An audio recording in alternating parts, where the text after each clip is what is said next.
ओम दुर्गाय नमः। जय माता दी। दुर्गा सप्तशती संपूर्ण पाठ श्रोतः। नवमोऽध्यायः। निशुम्भवध। मैं अर्धनारीश्वर के श्री विग्रह की निरंतर शरण लेता हूँ। उनका वर्ण बंधुकुश पुष्प और सुवर्ण के समान रक्तपीत मिश्रित है। वह अपने भुजाओं में सुंदर अक्षमाला, पाश, अंकुश और वरण मुद्रा धारण करता है।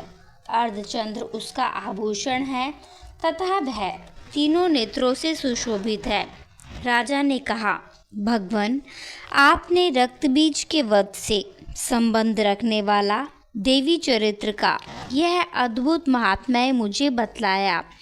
अब रक्त बीज के मारे जाने पर अत्यंत क्रोध में भरे हुए शुंभ और निशुंभ ने जो कर्म किया उसे मैं सुनना चाहता हूँ।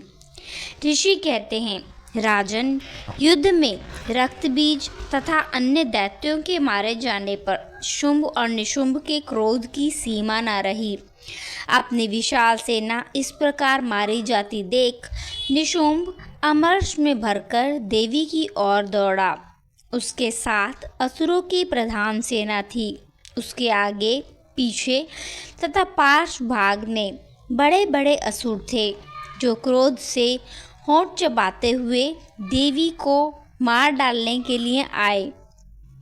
महापराक्रमी शुंभ भी अपनी सेना के साथ मातृगणों से युद्ध करके क्रोधवश चंडिका को मारने के लिए आ पहुंचा। तब देवी के साथ शुंभ और निशुंभ का घोर संग्राम छिड़ गया। वे दोनों दैत्य मेघों की भांति बाणों की भयंकर वृष्टि कर रहे थे। उन दोनों के चलाए हुए बाणों को चंडिका ने अपने बाणों के समूह से तुरंत काट डाला और शस्त्र समूहों की वर्षा करके उन दोनों दैत्यपतियों के अंगों में भी चोट पहुंचाई। निशुंभ ने तीखी तलवार और चमकती हुई ढाल लेकर देवी के श्रेष्ठ वाहन सिंह के मस्तक पर प्रहार किया। अपने वाहन को चोट पहुंचने पर देवी ने शूरप्र नामक बाण से निशुंभ की श्रेष्ठ तलवार तुरंत ही काट डाली और उसकी ढाल को भी, जिसमें 8 चांद जड़े थे, खंड खंड कर दिया।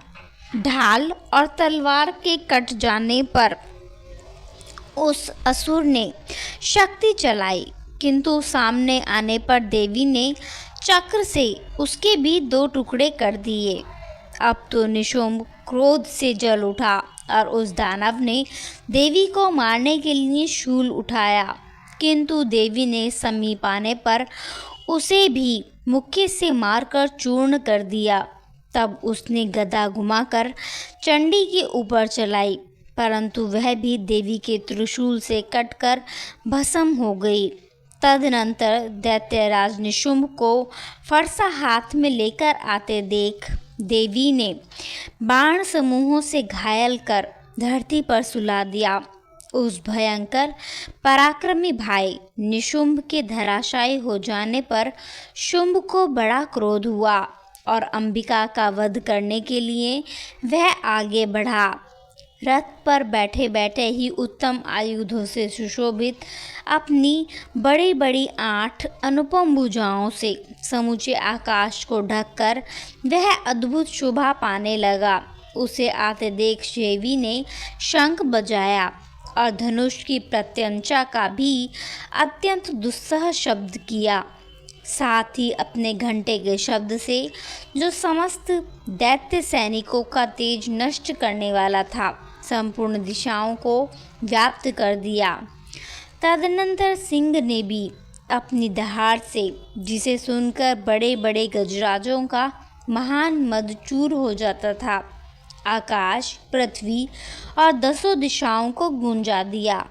फिर काली ने आकाश में उछलकर अपने दोनों हाथों से पृथ्वी पर आघात किया। उससे ऐसा भयंकर शब्द हुआ जिससे पहले के सभी शब्द शांत हो गए। तत्पश्चात शिवदूती ने दैत्यों के लिए अमंगलजनक अट्टहास किया। इन शब्दों को सुनकर समस्त असुर थर्रा उठे, किंतु शुंभ को बड़ा क्रोध हुआ।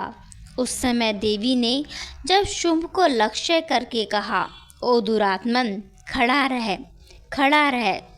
तभी आकाश में खड़े हुए देवता बोल उठे, जय हो, जय हो। शुंभ ने वहां आकर ज्वालाओं से युक्त अत्यंत भयानक शक्ति चलाई। अग्निमय पर्वत के समान आती हुई उस शक्ति को देवी ने बड़े भारी लूके से दूर हटा दिया। उस समय शुंभ के सिंहनाद से तीनों लोग गूंज उठे। राजन, उसकी प्रतिध्वनि से वज्रपात के समान भयानक शब्द हुआ, जिसने अन्य शब्दों को जीत लिया। शुंभ के चलाए हुए बाणों के देवी ने और देवी के चलाए हुए बाणों के शुंभ ने अपने भयंकर बाणों द्वारा सैकड़ों और हजारों टुकड़े कर दिए। तब क्रोध में भरी हुई चंडिका ने शुंभ को शूल से मार डाला। उसके आघात से मूर्छित हो वह पृथ्वी पर गिर पड़ा। इतने में ही निशुंभ को चेतना हुई और उसने धनुष हाथ में लेकर बाणों द्वारा देवी काली तथा सिंह को घायल कर डाला। फिर उस दैत्यराज ने 10,000 बाहें बनाकर चक्रों के प्रहार से चंडिका को आच्छादित कर दिया। तब दुर्गम पीड़ा का नाश करने वाली भगवती दुर्गा ने कुपित होकर अपने बाणों से उन चक्रों तथा बाणों को काट गिराया। यह देख निशुंभ दैत्य सेना का चंडिका का वध करने के लिए हाथ में गदा ले बड़े वेग से दौड़ा। उसके आते ही चंडी ने तीखी ढाल वाली तलवार से उसकी गदा को शीघ्र ही काट डाला। तब उसने शूल हाथ में ले लिया। देवताओं को पीड़ा देने वाले निशुंभ को शूल हाथ में लिए आते देख चंडिका ने वेग से चलाए हुए अपने शूल से उसकी छाती छेद डाली। शूल से विदीर्ण हो जाने पर उसकी छाती से एक दूसरा महाबली एवं महापराक्रमी पुरुष खड़ी रह यह कहता हुआ निकला। उस निकलते हुए पुरुष की बात सुनकर देवी ठठाकर हंस पड़ी और खड्ग से उन्होंने उसका मस्तक काट डाला। फिर तो वह पृथ्वी पर गिर पड़ा। तदनंतर सिंह अपनी दाढ़ों से असुरों की गर्दन कुचलकर खाने लगा। यह बड़ा भयंकर दृश्य था। उधर काली तथा शिवदूती ने भी अन्य दैत्यों का भक्षण आरंभ किया। कमारी की शक्ति से विदीर्ण होकर कितने ही महादैत्य नष्ट हो गए। ब्रह्माणी के मंत्रपूर्ण जल से निस्तेज होकर कितने ही भाग खड़े हुए। कितने ही दैत्य माहेश्वरी के त्रिशूल से छिन्न भिन्न हो धराशायी हो गए। वाराही के थुथुन से आघात से कितनों का पृथ्वी पर कचूमर निकल गया। वैष्णवी ने भी अपने चक्र से दानवों के टुकड़े टुकड़े कर डाले। इंद्री के हाथ से छूटे हुए वज्र से भी कितने ही प्राणों से हाथ धो बैठे।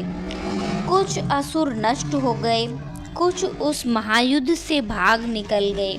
कितने ही काली, शिवदूती तथा सिंह के ग्रास बन गए।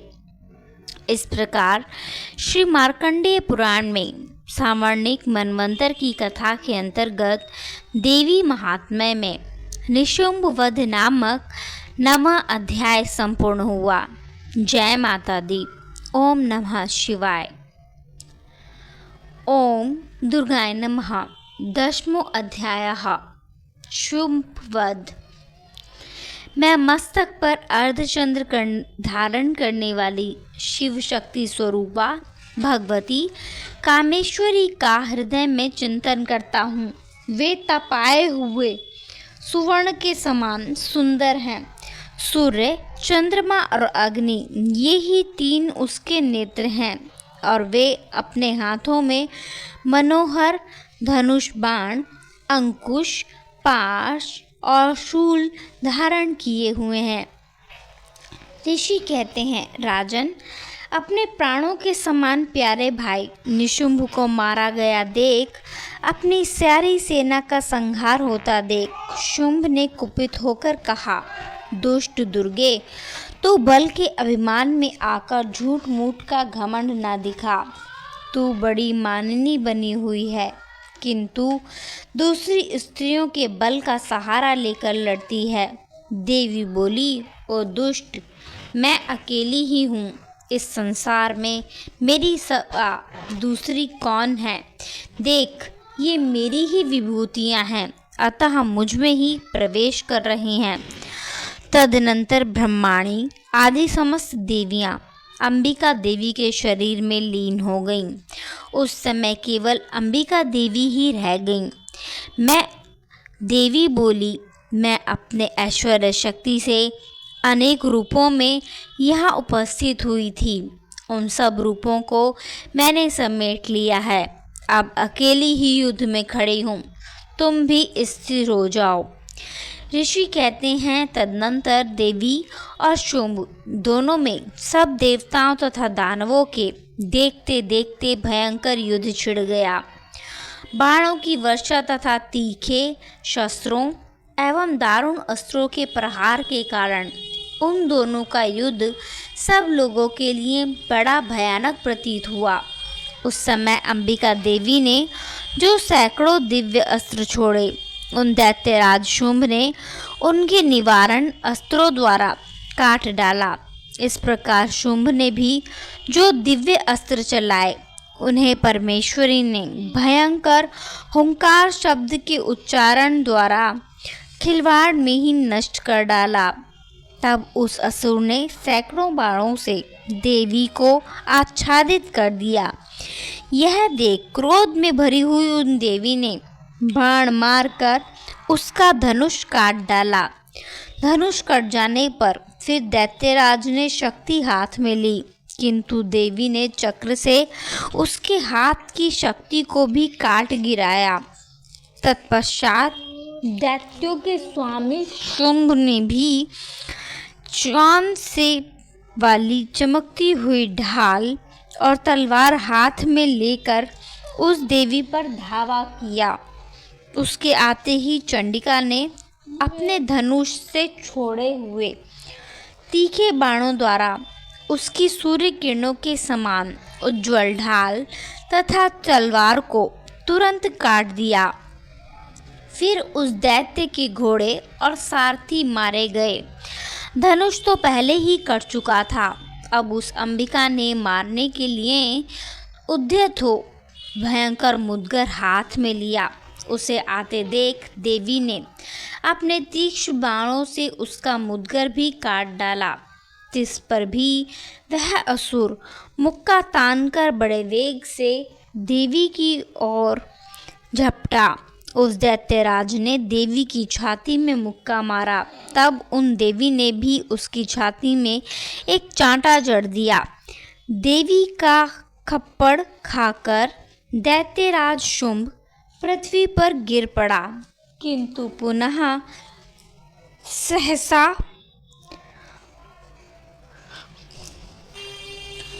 पूर्ववत उठकर खड़ा हो गया।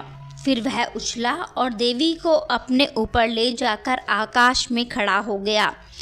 तब चंडिका आकाश में भी बिना किसी आधार के ही शुंभ के साथ युद्ध करने लगी।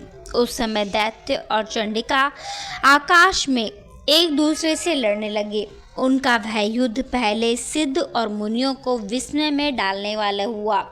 फिर अंबिका ने शुंभ के साथ बहुत देर तक युद्ध करने के पश्चात उसे उठाकर घुमाया और पृथ्वी पर पटक दिया। पटके जाने पर पृथ्वी पर बड़े वेग से दौड़ा। तब समस्त दैत्यों के राजा शुंभ को अपनी ओर आते देख देवी ने त्रिशूल से उसकी छाती छेद कर उसे पृथ्वी पर गिरा दिया। देवी के शूल की धार से घायल होने पर उसके प्राण पखेरु उड़ गए और वह समुद्रों, द्वीपों तथा पर्वतों सहित समुची पृथ्वी को कपाता हुआ भूमि पर गिर पड़ा। तदनंतर उस दुरात्मा के साथ मारे जाने पर संपूर्ण जगत प्रसन्न एवं पूर्ण स्वस्थ हो गया तथा आकाश स्वच्छ दिखाई देने लगा। पहले जो उत्पात सूचक मेघ और उल्कापात होते थे वे सब शांत हो गए तथा उस दैत्य के मारे जाने पर नदियाँ भी ठीक मार्ग से बहने लगीं।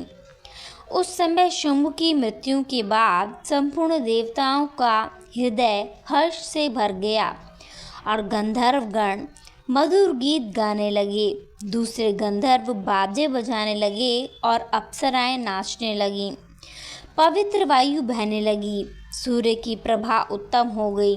अग्निशाला की बुझी हुई आग अपने आप प्रज्वलित हो उठी तथा संपूर्ण दिशाओं के भयंकर शब्द शांत हो गए। इस प्रकार श्री मार्कंडेय पुराण में सावर्णिक मनवंतर की कथा के अंतर्गत देवी महात्म्य में शुंभ वध नामक 10वां अध्याय संपूर्ण हुआ। ओम दुर्गाय नमः। जय माता दी।